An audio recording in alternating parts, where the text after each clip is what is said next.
Wesh. Il a recommencé les critiques de jeux vidéo.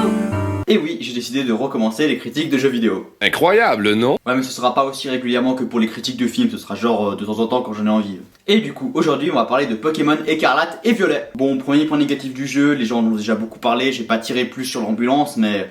Mon dieu, qu'est-ce que c'est moche!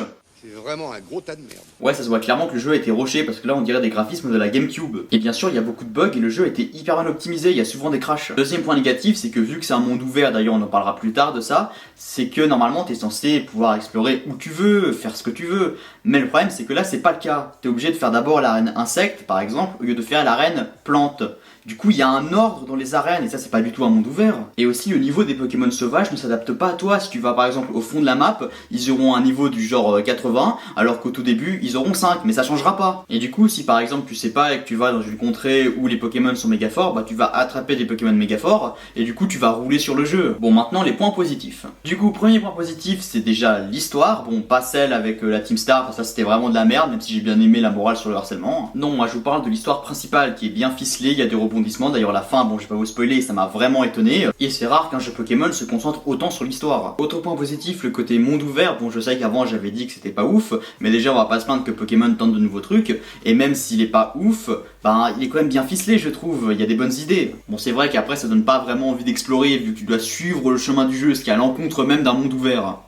Mais peut-être que des gens ne savent pas c'est quoi un monde ouvert. Mais qui sait pas ce que c'est un monde ouvert à part des boomers? Oui, bah peut-être qu'il y a des boomers qui regardent ta vidéo. Mais quel boomer regarde mes vidéos à part ma mère? Et bah si tu veux, je peux leur expliquer c'est quoi un monde ouvert. Oh, vas-y, explique. Bonjour et bienvenue. Action! Bonjour et bienvenue. Aujourd'hui, nous sommes dans les cours. Ah, désolé. Et aujourd'hui, je vais essayer de vous faire découvrir qu'est-ce qu'un monde ouvert. Bonjour. Donc, qu'est-ce qu'un monde ouvert? Un monde ouvert est un monde où un personnage, le personnage principal d'un jeu vidéo, peut se balader où il veut, sur un endroit que les boomers appellent la map. C'est les Jones, si jamais. La map. Action.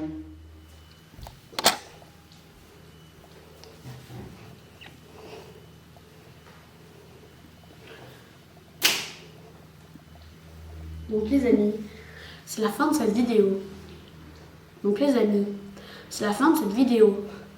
Et n'oubliez pas que le jeu vidéo est une invention du diable. C'est ce livre qui l'a dit. Au revoir.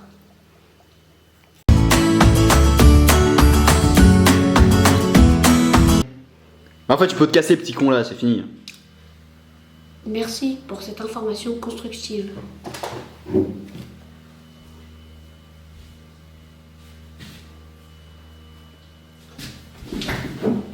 Aïe. Deuxième point positif, c'est que entre la version violette et écarlate, il n'y a pas que les Pokémon qui changent. Par exemple, dans Violet, on est dans l'académie Raisin et dans Orange, on est dans l'académie Orange. Troisième point positif, c'est les Pokémon qui ont des designs un petit peu plus recherchés, ils se sont un petit peu plus creusés la tête, comme par exemple Super Dauphin que j'ai trouvé très drôle. Bon, dernier point positif, c'est que mon dieu, qu'est-ce qu'il est chou ce Pikachu! D'ailleurs, vous saviez qu'à la base, Pikachu. Non, c'est moi qui raconte les anecdotes. Ok. Salut et bienvenue dans les anecdotes de Timéo. Donc les amis, en fait l'anecdote du jour c'est que de base la mascotte de Pokémon ça devait être Melofée. Mais vu que ça faisait trop fille parce qu'il est rose, et ben en fait ça a été Pikachu. Pika. Au revoir à tous les amis. En conclusion, Pokémon écarlate et violet, en jouant tu te dis ouais ça va, c'est pas mal, mais au fond tu te dis que ça aurait pu tellement être mieux s'ils avaient eu plus de temps. Et voilà, c'était ma critique de Pokémon écarlate et violet, à la prochaine fois.